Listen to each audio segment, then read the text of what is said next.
Hey, what's up guys? Welcome to another Battlefield 3 commentary, and this is another Kharg Island gameplay. I think I've been uploading way too much Kharg Island gameplay. I gotta get some other type of maps up in here.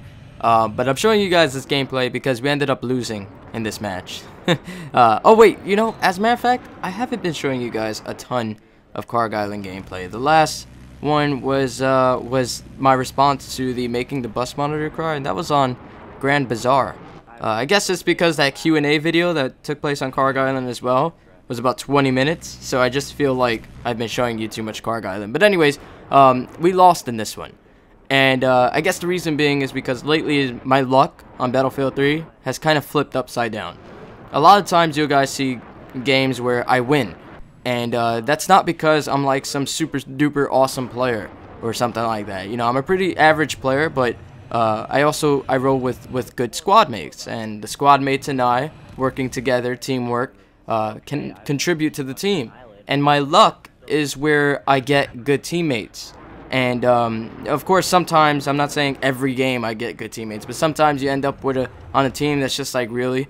But lately, that's all I've been getting. I haven't been getting any good teammates whatsoever. And it's just been really bad because, as you guys know, one squad cannot do the entire work. The only time that's possible is if the other team is not up to par with your team.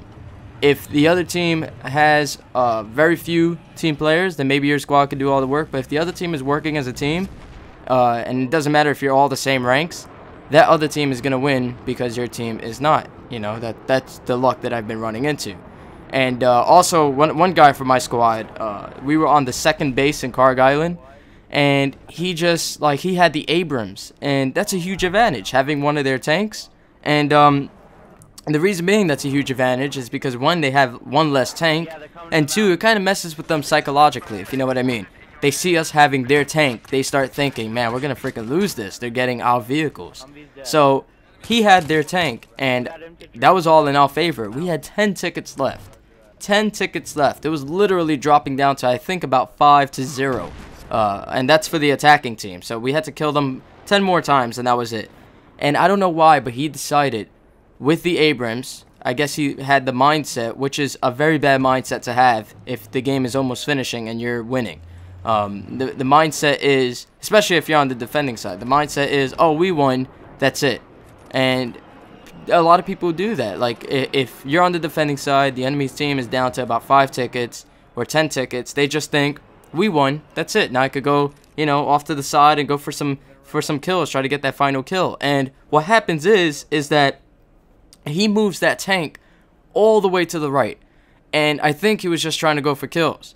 But some people argue that maybe he was trying to defend the road from other tanks. But the thing is, a tank is not only useful against other tanks, it's extremely useful against infantry, because not only can you mow down infantry, that's kind of like the shield from infantry. Once they see that tank, they're not going to want to run out there. They're probably going to wait for teammates, which might take time. They're probably going to flank, which might get them killed, and you know, you're going to be able to mow them down if they come running at you.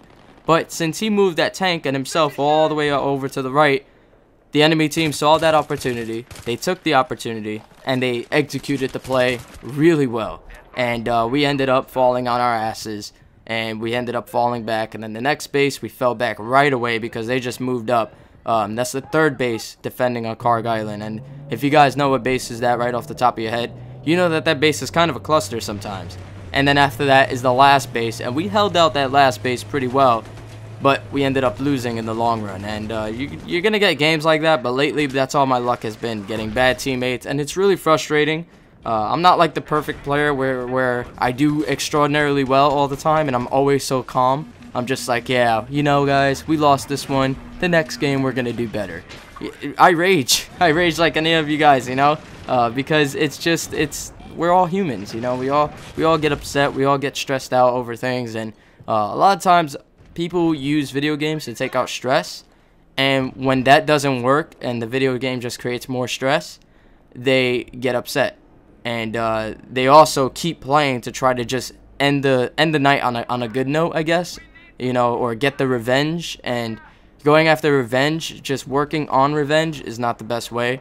I know this from experience, but we still make the same mistakes. And the reason why going off revenge is not really good is because you're going to make mistakes because you want it too bad. That's the thing. And you just got to try your best to just calm down, bring it back, and just think. And then you'll get the win. But sometimes even doing that is not going to help at all. Even keeping your cool, you're going to get overran and you're going to get killed because the rest of your teammates aren't on board with you. Your squad and yourself may be doing a great job, maybe keeping those objectives alive, but it's only a matter of time before they overrun your position. And that's exactly the reason why I'm against tickets, like high ticket servers. If you guys have ever played on servers where like there's just too many tickets on the attacking side for rush, like with conquest, I have no problem against 500 ticket servers or 1,000 ticket servers or above that. That's because both teams have that. But with rush, it just gets unbalanced when you give the attacking side anywhere over 100 tickets. And because now they have, if they have 200 tickets, they have like twice the chances of winning. If they have 300 tickets, 3 times the chances of winning, 4 times, and so on and so forth. This is the reason why DICE made it so that it's only 75 tickets. There was one time where I was on an official EA server and the attacking team had 100 tickets. So it's kind of made it confusing to me sometimes as to whether the official is 75 or 100. But I'm going to lean more towards the 75 tickets. But anything over 100 tickets just makes the attacking team more powerful than your team. It doesn't matter if you both have the same skills. Like, let's say both teams have the same ranks, and it's just like the same skill level and everything. The attacking side, if they have more than the normal tickets, they're just gonna push right through, and that's the reason why I just don't like those type of servers. I always look for 100% tickets, normal settings, DICE settings, whatever. I look for the normal settings. I don't look for 200% ticket servers. Now on Conquest, depending on what I'm trying to do or how long I want to stay in the game, then I'll be looking for 500% tickets and 300% tickets and things like that. But when it comes to rush, I just like it normal because that's balanced. Anything other than that is going to be unbalanced. So I just been having bad luck lately on rush, and finding a server is a difficult thing as well because all the good servers, all the normal servers are always filled up. And if they're not filled up, then there's like 20 out of 24 players. And that's not going to cut it when looking for a server with your squad. Because you need a server with 17 or less players. Because if it's 18, then one of you guys have a chance of getting on the other team. And then you're going to have to back out or wait for somebody to leave. And that's just too much of a headache. So I'm really hoping that they're going to add some more official servers. And I'm also hoping that my luck just turns upside down. I start getting better teammates and everything like that. It just seems a lot of people these days, when they play Battlefield 3, they don't go for the objective and objective-based game modes.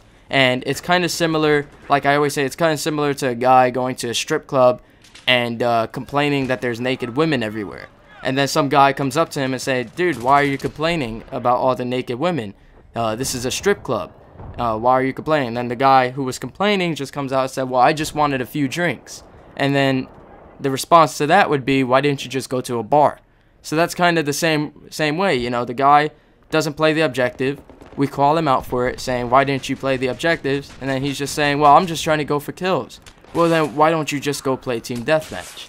It's the exact same scenario right there. Or not the exact same scenario, but the exact same concept. So I'm really hoping that a lot more people get into playing the objective. And another thing I've noticed lately is a lot of lower ranked players. There's just so many of them. I don't know when Christmas came around, but it just happened, but I'm really hoping better players or players that aren't that great start getting better at playing the objectives. I'm not asking for people to be going 30-0 and winning all the objectives and whatnot. I'm just asking for people to at least try.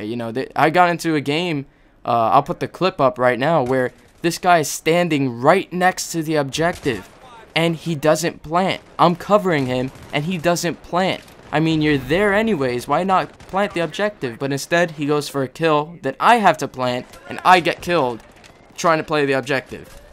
If he would have planted, we maybe would have had a chance. We would have had a better chance. We definitely, without a doubt, would have been better off than him not planting. but all he cared about was getting that kill instead of getting the objective. So I hope you guys enjoyed this Battlefield 3 commentary, and if you're one of those players that play objective-based game modes and don't play the objectives, just please try to just at least play the objective a little bit, you know, because by not doing so, it definitely does ruin the experience for a lot of other players out there. And if you don't want to play the objective, just go play Team Deathmatch. You know, I have nothing against you. I just don't want you to, you know, ruin the experience for other players. Just go play the game mode that you're actually looking for. So I hope you guys enjoyed, and if you did, don't forget to click that like button, favorite this video, share it. There's a share button down below. You can share it on MySpace, Twitter, Facebook, Google+, a whole bunch of other happy horse shit. And if you're new here, just subscribe, and till next time, guys, peace.